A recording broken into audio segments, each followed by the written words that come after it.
Welcome to this afternoon's American Security Project webinar. This is an on-the-record conversation that will be available for attribution.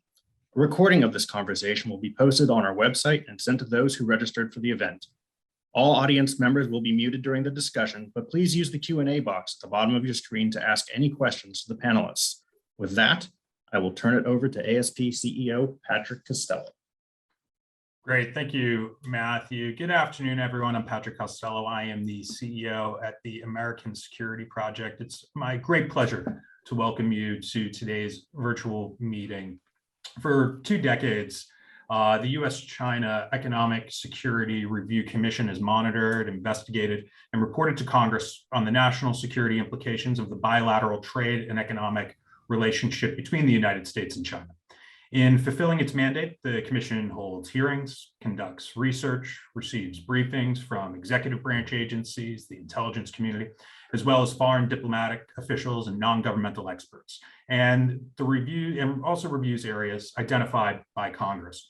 And they share their insights in an annual report. Their most recent report was released this past fall, and we are honored to be joined this afternoon by the chair and vice chair of the commission, Carolyn Bartholomew and Dr. Robin Cleveland. Chairwoman Bartholomew has been with the commission for quite some time. I believe this is the 5th report cycle during which she has served as chair. She served as vice chair for another 6 report cycles. She also served on the Hill for Speaker Pelosi in a number of different capacities, including as her chief of staff, her foreign policy advisor, and she was also a professional staff member on the House Intelligence Committee. Dr. Cleveland served in several different capacities on the other side of the Capitol and the other side of the aisle, supporting Senate Minority Leader Mitch McConnell on the Senate Intelligence Committee, the Senate Foreign Relations Committee, and the Appropriations Committee. Thank you both for joining. Really appreciate you taking the time. As Matthew mentioned, this conversation is on the record. We'll record it and post it on our website. I'm going to pose several questions to Chairman Bartholomew and Dr. Cleveland to start us off, and then we'll open it up to our guests on the line to pose their queries. When we get to that point, if you could please use the Q&A function at the bottom of your Zoom window. I'll then read the questions out and pose them to the chair and vice chair. And I do want to get into the findings and recommendations of your most recent report to Congress. But before that, I'd like to get your views on how the China debate in Washington has evolved. You both have extensive experience in the policy community, both within the commission, as well as advising congressional leadership. And just, it strikes me that the dualist frame of the China hawk versus China dove is largely dissolved, or it has evolved. But there's certainly a high degree of bipartisanship around the idea that China, under its current leadership, poses a threat to U.S. values and interests. So I'm just wondering how, in your view, has the perception changed over the last decade or so? So Chairwoman Bartholomew, I'll turn to you first, and then we'll invite Dr. Cleveland's thoughts. Great.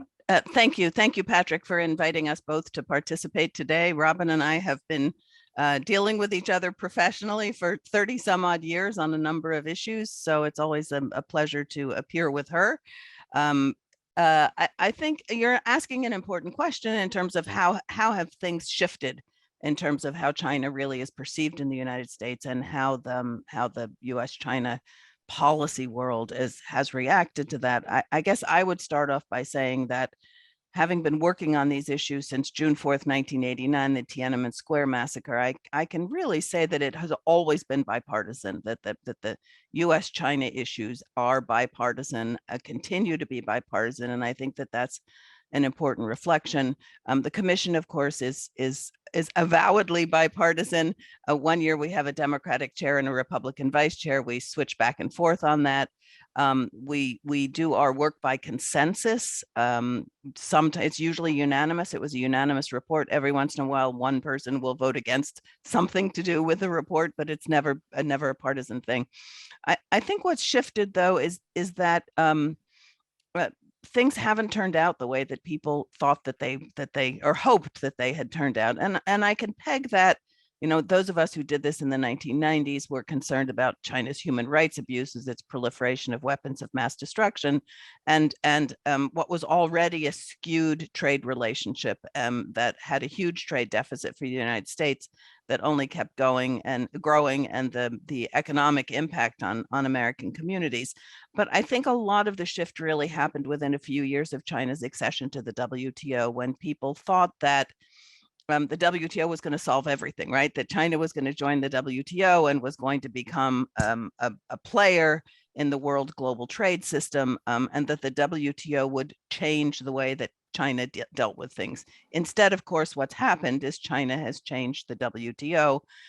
So there's been growing concern about China's militarization and its aggressiveness. Its assertiveness first and its aggressiveness now in the South China Sea, the economic coercion that they're undertaking against Australia, Lithuania, and just their growing presence and their insistence on their own ideology. When the commission started, it was interesting. We used to be critiqued a lot that all we were looking at was the bad stuff, right? We were sort of tasked with looking at the challenges in the relationship and the downside. And there were a lot of people who thought that we were really kind of outliers. We are not outliers anymore, and that's not because the commission has changed its perspective or its views. It's that the entire debate has shifted. With that, Robin? Reflecting the bipartisan nature of the commission, I share Carolyn's perspective. I think it's an accurate reflection of where the commission is. I think the debate has evolved. It was a short while ago when we were talking about China as a responsible stakeholder. I think as their economic power has increased and we saw a shift of resources to financing military modernization, that was critical to the change in the debate. And I think you, when we were talking earlier, talked about there are no longer China doves in this town. I think that there aren't the same set of assumptions about China's willingness to participate in a reasonable way in global discourse. It has shifted, and there now is basically a constituency that's interested in the commercial environment. But beyond that, there is tremendous concern, as Carolyn identified, in terms of China's military economic modernization and what that has done in terms, or contributed to in terms of military modernization. Great, thank you. One of the issues that keeps me up at night is Taiwan. And China has had an increasingly aggressive posture towards Taiwan. So I'm wondering, what did the commission find regarding the PLA, how the PLA's capabilities have evolved, the cross-strait military balance, and also China's decision-making on the Taiwan matter? It strikes me that Xi Jinping has a higher risk tolerance than his predecessors. How confident are they in their capabilities? What's the commission's assessment of the state of cross-strait deterrence? And perhaps most importantly, since the role of the commission is to provide findings and recommendations to Congress, what recommendations did you have for Congress on how to enhance Taiwan's ability to defend itself? So Chairwoman Bartholomew, why don't we go to you first? I'll be deferential to the chair and then go to the vice chair. Or I can just switch it right over to Robin. We're used to dealing with. Yes. Yeah. Well, interestingly, I want to say, because you mentioned decision making, our first hearing at the end of January is going to be on Chinese political decision making. So we are trying to delve into that a lot. In the 2021 report, we came to the conclusion that China has the military capability to invade Taiwan.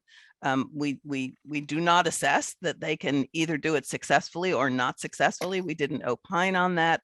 But really, with that military capability, it's really clear that the decision about whether to invade Taiwan is a political one. It's no longer a military capability one, it's a political one. And it is, so that I would say that there are sort of two prongs in terms of what we need to do, probably more like three prongs in terms of what we need to do for deterrence. One, of course, is to make sure that Taiwan has the equipment that it needs to defend itself. We have been concerned and raised concerns about how long it takes for them to get the equipment once they agree to buy something. That's one example. So making sure that they have the capability to defend themselves, along with our obligations in the Taiwan Relations Act, building an international coalition of countries that are concerned. I think that the Biden administration has been doing that. Australia, Japan, the UK, France has now got ships that are in the region. So making sure that, again, that there's the military capability there to act if necessary. But then there's also the other pieces of it, the economic pieces of it, for example. And I think that it just really needs to be demonstrated to Xi Jinping and to China's other rulers that it would not be cost-free. The implications of some sort of invasion for Taiwan on global trade, on the ability of freedom of navigation through the waters, all of those issues are issues that would really have adverse consequences for the PRC, and they need to be taken into consideration. Robin? Yeah, again, I share that view. I think that while they may have the military capability to cross the strait, the cost would be significant. It in fact could galvanize a global alliance in terms of counter strike. The one piece I would add to what Carolyn said is it's not just a question of providing support to Taiwan. We need to think strategically in terms of our own capabilities, and we need to harden bases and make sure that we have positioned a capability to withstand an assault on Taiwan. So I think it is ensuring Taiwan has the resources to carry out a defense of a vibrant democracy, and that we also are well positioned in terms of the Pacific.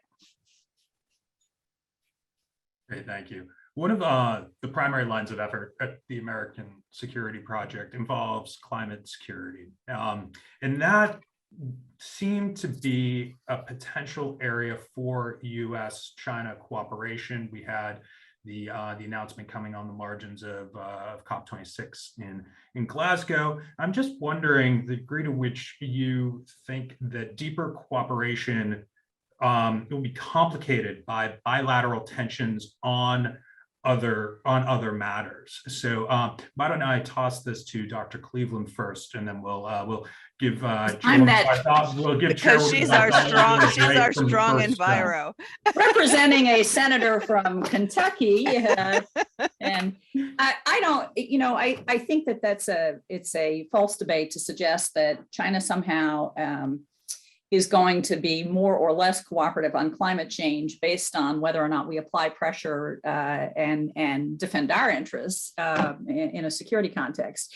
China has substantial problems in terms of meeting its commitments for reduction in emissions, not the least of which is an economy that's already struggling, that is dependent upon construction, and construction is dependent upon coal. So while there are promises that are made, I think that the challenges internally in China's economy are barriers to their meeting any commitment. And I think that the discussion of we need to back off, and we need to be mindful and respectful of their interests in order to secure any kind of agreement on climate change. There is no quid pro quo in my mind. China either has an obligation that it's going to meet, which I think is going to be challenged by its domestic economic requirements, or not. And it's not about trading climate change for a softened or a relaxed position on the United States part. Chairwoman Bartholomew? Yes, I would agree. I might even say it a little bit stronger, which is that I think that we would be foolish to trade away other concerns we have in the U.S. China relationship, concerns about human rights abuses with the Uyghurs, against the Tibetans, about what's happening to the people of Hong Kong. The reality is that the Chinese government needs to take the steps that it needs to take to deal with climate change, whether we are doing things that they are upset about or not. This is a global problem. They have global responsibilities to demonstrate their commitment to global responsibilities, but also for the health and well-being of their own people. They need to address things. They need to address pollution, air pollution, water pollution, pollution of the soil. They need to crack down on, so Robin won't like this because of Kentucky, but coal-fired power plants. They need to stop exporting or building coal-fired. Desertification is is a huge problem in China, just as it's a problem elsewhere. Instability that comes with sort of climate refugees, all of those issues are issues that they're going to be affected by. They need to take actions to deal with it, regardless of whether we are pushing them on other things. So again, I think we would be foolish to deal away the things that we are concerned about in the hopes that they would do something when they're going to do what it is they're going to do in their own interests. Great, thank you. You've both addressed some of the internal challenges facing China, and I'd like to continue to go down this this line of questioning briefly before I open it up to the audience. Again, for those on the line, please use the Q&A function to submit your questions. So while the CCP is trying to promote this triumphalist narrative, I think we do need to remember that they're not 10 feet tall, that China does face significant challenges economically, demographically. There was reporting out this week on their birth rate and death rate that was quite shocking politically. So can you speak to a bit to their internal challenges and weaknesses on the economic side, growing debt and income inequality, the demographic decline, the political concerns about internal disunity, corruption is still a significant concern. So Chairwoman Bartholomew, why don't we go to you first, and then Dr. I might actually buck this one to Robin first in terms of the economics issues, but I guess I want to start out by saying that in the 2021 report, we focused on in our introduction sort of this dichotomy between their brash, outwardly aggressive posture, right? Their belief that it's the rise of the East and the decline of the West. And at the same time, within China, their actions and their concerns about being facing long-term danger in terms of internal challenges as well as external challenges. The absolute crackdown on any freedoms, to me, signals weakness. It doesn't signal strength. And so there's this difference between how they are portraying themselves outwardly and the challenges that they are facing inwardly. And with that, Robin is really an expert on the debt issue in particular, so I'm going to turn it over to her. This is a country with, that abandoned any targets for GDP growth 2 years ago because to publish those numbers, I think would have been alarming to the citizens. There is an expression that the country is getting old before it is getting wealthy. There are still enormous disconnects between the wealth in the coastal areas and then internally. It's a country with $39 trillion in debt that just keeps sort of moving around. And when you see injections of cash into banks, you've got to ask yourself in order to lend on to try to help grow the so-called private sector, you've got to wonder where it's coming from. And it feels like a giant Ponzi scheme in terms of the size of the debt, the slowing in growth, the aging of the population, and issues that Carolyn identified earlier in terms of the health of the population. This is not a country with a robust healthcare system and nor an education system. So you have labor shortages, age, health, declining health, and then this massive $39 trillion in debt. And we're seeing the consequences of that bear out in the real estate market, which is one of the largest areas of individual investment. And you're starting to see all the major companies begin to default on loans. And that's sort of an indicator of the stressors in the economic system. And demographics, I will just add also on the demographics, because the population is shrinking much faster than I think the rulers of China believed that it was going to. And what does that mean? And how do they get the population up? What happens when the population doesn't increase but decreases? So Carolyn, you and I were around for the one-child debate years and years ago, and I think it's indicative. You had a policy that literally limited family size. They're now trying to incentivize on the other side to pay people to have more children in a context where their living space, educational opportunities, and job opportunities are more limited, and they're paying the price or reaping the consequences of their own misguided policy. Yeah, it's really something to see the party advocate that party members should be multiplying, that they should be reproducing, when of course for several decades it was the absolute opposite. Yeah. You both are hitting on one of my pet rocks, which is strategic demography. And when you look at some of the political challenges that might result from this, it could face labor shortages, which could harm economic growth, which could then reduce tax revenue that needs to support an increasingly aging population. Yep. With increased life expectancy. There's a big cyclical effect here that we're only just beginning to see manifest itself. That's true. And Patrick, though, one thing we haven't even mentioned yet, 20 minutes into this, is COVID and the implications of COVID. You know, the long COVID, what they're trying to do with a zero COVID strategy, what that means for production inside China, what it means for supply chains, what it means economically. All of those things are factors.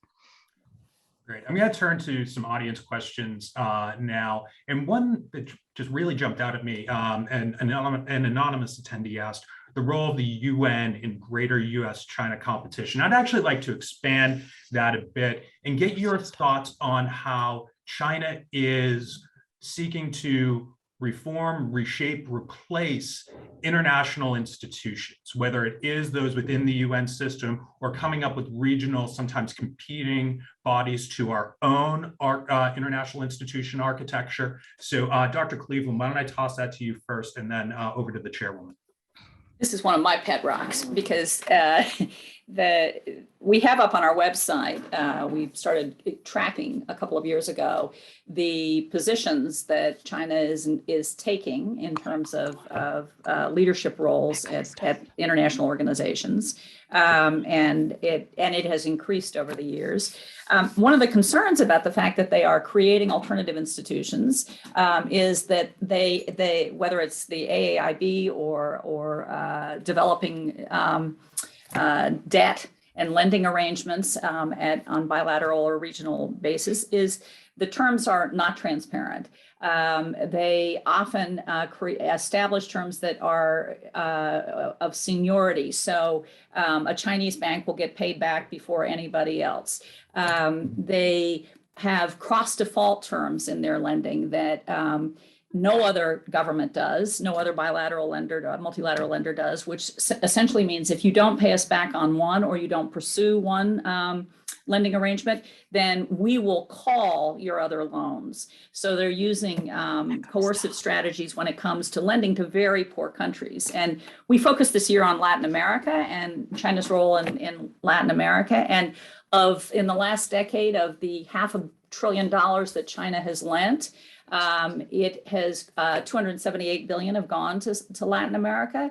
And again, lack of transparency, lack of environmental standards, labor protection, all of the things that UN and international institutions have protected and promoted, China has gutted. Yeah, and all of that is absolutely true. I would add the way that China is using its growing presence in countries around the world, its Belt and Road investments, for example, the digital Silk Road, all of those. Sorry for my cat. If you have cats, you understand how difficult it is to control them. How they're using that in order to use their influence with those countries on how voting is happening in the UN and into other multilateral organizations. So it's influence, right? It's influence operations, it's influence peddling, it's expectation that you will vote with them on things that you might not have voted with them on otherwise. We're seeing things about influencing who's being hired, trying to make sure that people within the UN, restrictions on people from Taiwan being able to work within the UN, squashing Taiwan's ability to participate in things like the World Health Organization, from which we would all benefit. And then we talk about for the past couple of years, we've also talked about China's role in standard setting, right? As they are increasing their presence digitally, technologically, getting into standard setting bodies and trying to control the standard setting bodies that would favor Chinese standards or standards for Chinese equipment, which has long-term consequences for the United States and other countries.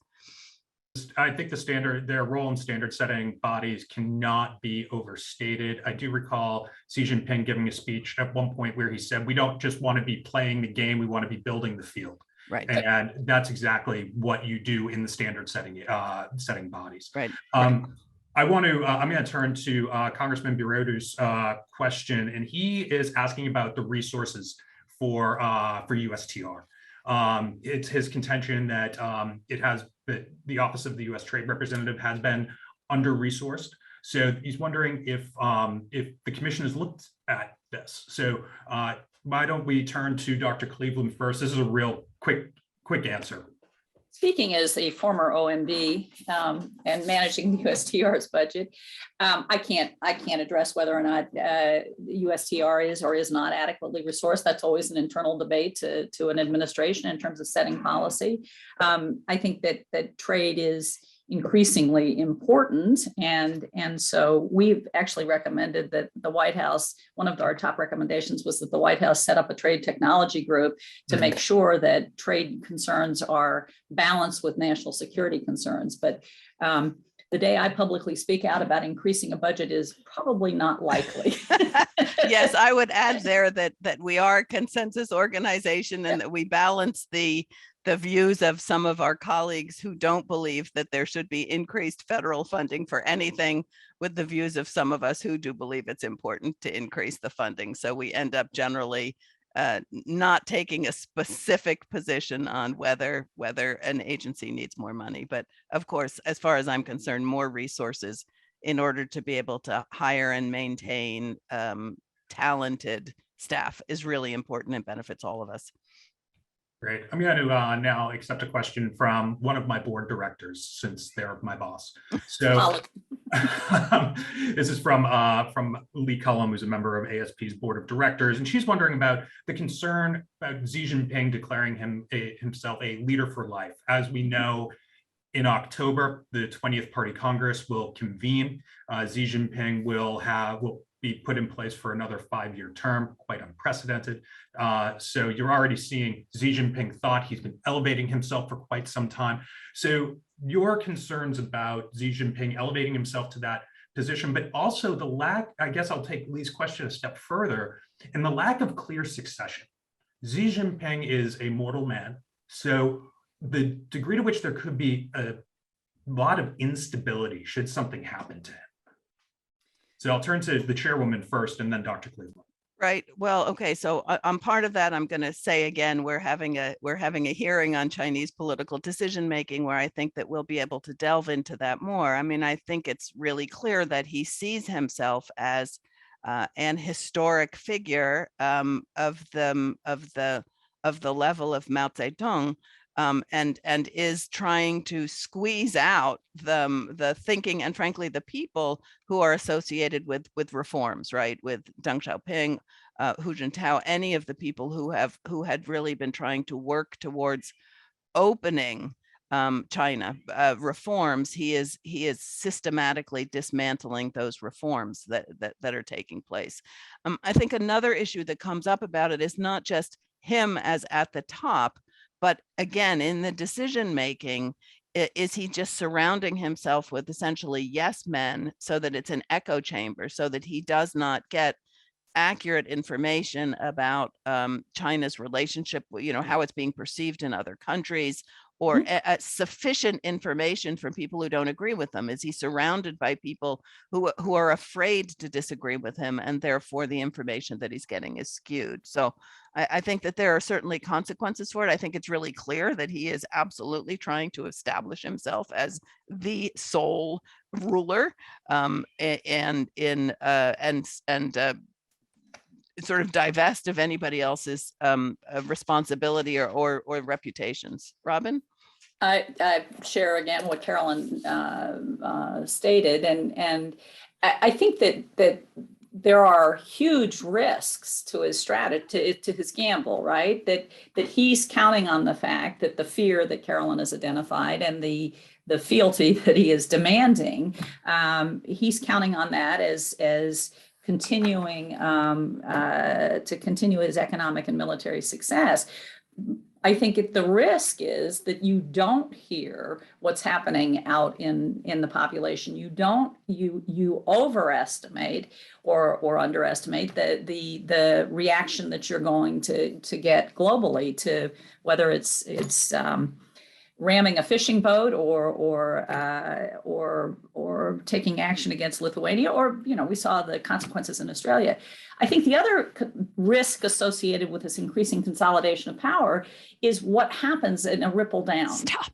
That you are seeing fear at mid-level manager levels, so that you don't have innovation, that there is this, we've had witnesses testify who talk about it is easier to sit in a job and do nothing than it is to take a risk of whether it's technological innovation or any kind of leadership role, because you don't know what the consequences are going to be up the political food chain. And so it not just his approach isn't just suppressing a robust debate where he's well informed, it's having consequences through the economy. Right. And that can lead to stagnation, right? I mean, if people are afraid, they're seeing this as in terms of the impact on the tech companies with the crash. I am really sorry about this cat with the crackdown on tech companies, and people are afraid to innovate because they don't know if the innovation is going to cause problems. So it's definitely has long-term adverse consequences. Great, thank you. Does that answer your board member's question? I believe so. I haven't gotten a text asking for an expansion yet, so I think we're good.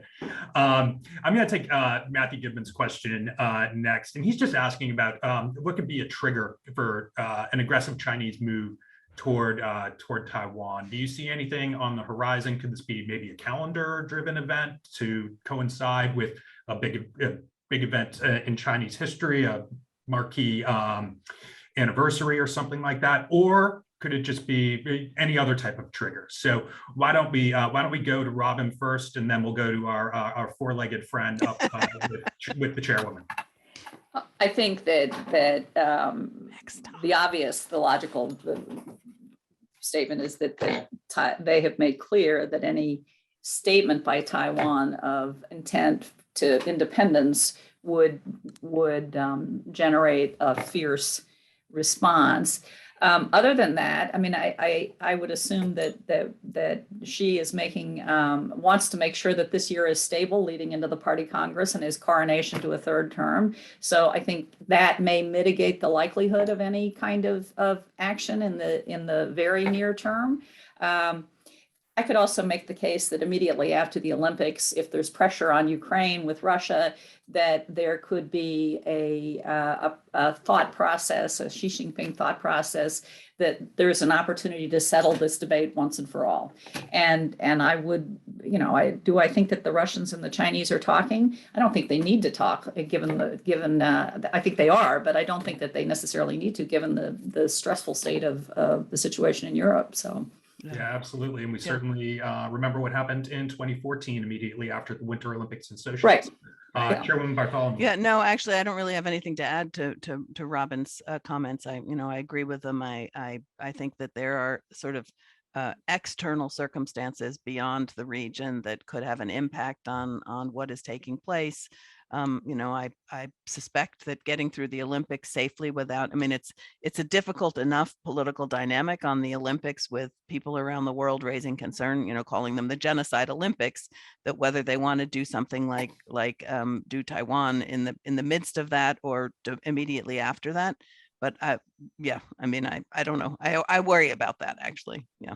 Which makes the political calculus all the more important. And I think that's, as we've said, that they have the capability to mobilize a force to conduct some kind of operation. A full invasion may not be a possibility, but to conduct some kind of aggressive operation. And so hopefully the administration has open lines of communication to make clear what the consequences of that would be. All right, I want to pivot the conversation slightly based off of some of the questions I've seen pop and address China's global influence. The annual report goes into great detail on what's going on in our own hemisphere, China's role in Latin America and the Caribbean. So couple of questions asked about Latin America and Africa. I'd prefer to address Latin America first, then we can pivot to Africa if we have time. But talk about how China's expanded engagement in the Western Hemisphere has manifested itself, how China's deepening engagement within Latin American, Caribbean countries runs counter to U.S. values and interests and complicates our own priorities within the hemisphere. So Dr. Cleveland, why don't I toss that to you first, and then we'll turn to the chair.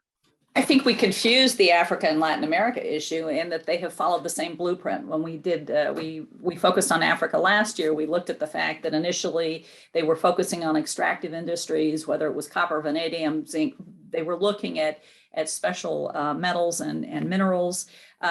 Their initial approach is always to go in and buy them directly. Then we saw a pattern of establishing processing facilities, manufacturing facilities adjacent to mines. Then we saw the roads being built, and then we saw the ports being built.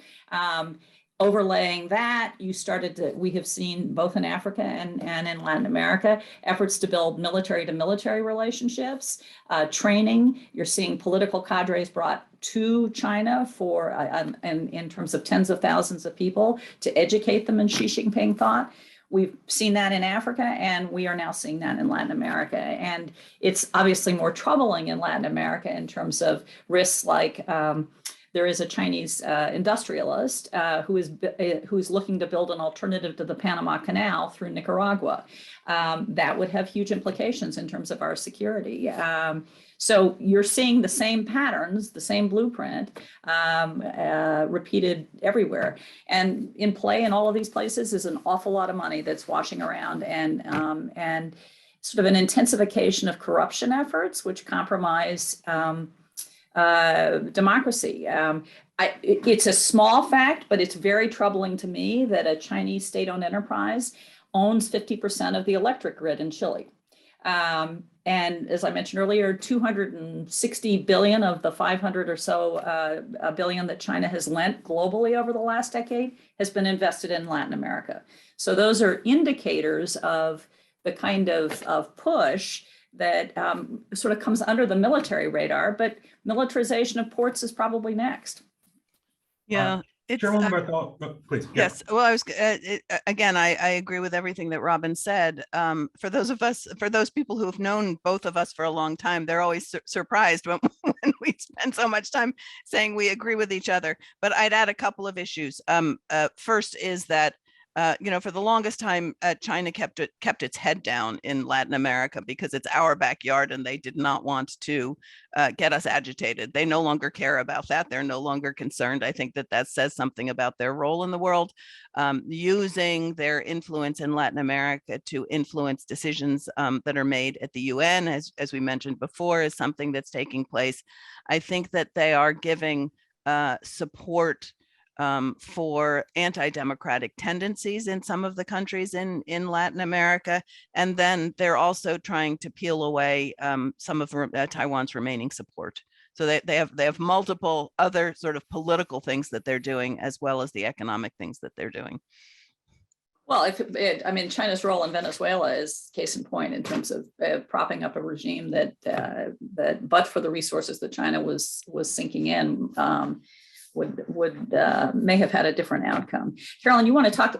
You talked about exporting technology and surveillance technology, and that was true in Africa. But your story on Kenya recently was interesting. Yes, I was talking to a reporter who spent some time in Kenya recently, and he said that the taxi screens in Nairobi are all in Mandarin. But to go to surveillance and to take it back to Latin America, I mean, one of the concerns that we have had about Chinese telecommunications and the technology, the surveillance technology that it is exporting around the world, which is again fueling anti-democratic tendencies. People can track the opposition, they can figure out what's going on, they can surveil their own population, their civilian population, and act against them. And that is part of a much bigger concern about what is happening with Chinese technology and surveillance around the world.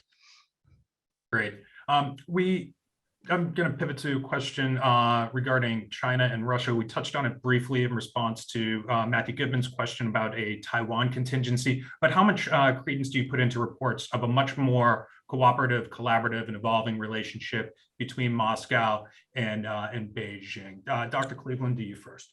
I'm going to defer on this one. Carolyn co-chaired a hearing on sort of the role of on the relationship 2 years ago. Was it 2 years ago? Yeah, I think it Last was. year. Yeah. Yeah. And the big brother, little brother sibling rivalry tension. So.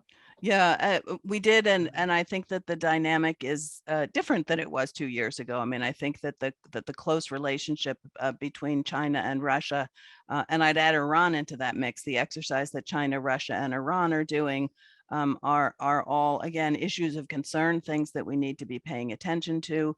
I think it was 2 years ago, maybe it was 3 years ago, but when we did that, we were thinking about Central Asia as a place that Russia might be rather uncomfortable about China having some sort of sphere of influence. I'm not sure that those concerns are there as much anymore. I'm going to pitch more of our work. We are going to be holding a hearing on later this year on China in South Asia, and I think we're probably going to include Central Asia in that too. So we'll be able to explore it more. But they clearly are working together on a number of things, whether it's espionage and surveillance, military exercises, and expanding influence, I think, is together. And again, I would throw Iran into that mix. I think they have aligned interests. I don't think that it's necessarily, I think that there is still a rivalry. And so I think we need to be, I think we agree on this. We don't want to overstate that this is a formal alliance. It is, there is an alignment of interests, but I think Russia sees at the notion that they aren't equal partners, and China certainly sees itself as the more dominant player.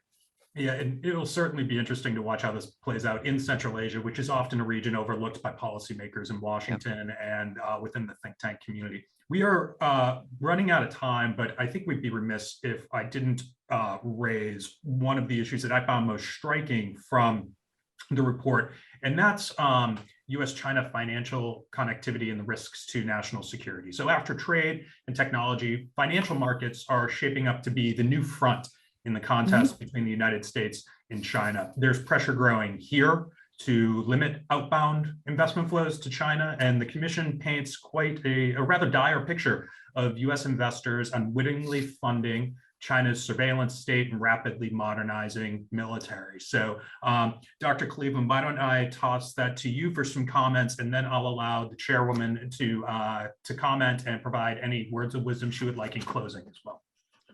I think this is the commissioners share a deep concern about risk to American investors, first and foremost, that there isn't transparency when it comes to a Chinese company listing on an American exchange. If I'm a retail investor in Oklahoma, let's pick it in the Midwest, I would expect that any company listing on the exchange would be complying with American law. And there is not a single company listed on an American exchange that is in compliance with American law at this point. They are all listed through mechanisms that are deliberately designed to circumvent Chinese restrictions and do not comply with our obligations on transparency and accounting and accountability. I think we made some important recommendations this year to ensure that there is improved regulation by the SEC of indices that essentially automatically are followed by investment funds that include large chunks of Chinese corporate representation. So we've recommended the SEC step up that regulation. We've also recommended rationalizing the sanctions process so that if you sanction a parent company, subsidiaries are also caught in that net so that resources aren't flowing to a subsidiary of a company that is of concern. We also like to see some consistency between what is done in terms of control of exports and financial sanctions, because there's no point in the world of of sanctioning or controlling an export to a company that you're allowing for financial flows to. So I think those are all recommendations that are designed to protect the American investor. Yeah, and I would add there also to try to reconcile sort of a corollary to what Robin is saying, but to reconcile the fact that we have these multiple lists, different agencies can sanction Chinese companies for different things, but somebody might not be able to do business with one company for under one list, but can do business with the same company under another list. And we need to reconcile that so that it all makes sense. But the overarching concern is about the safety for American investors, right? Both what is it that pension funds are investing in? How much do people know about what it is that they're investing in?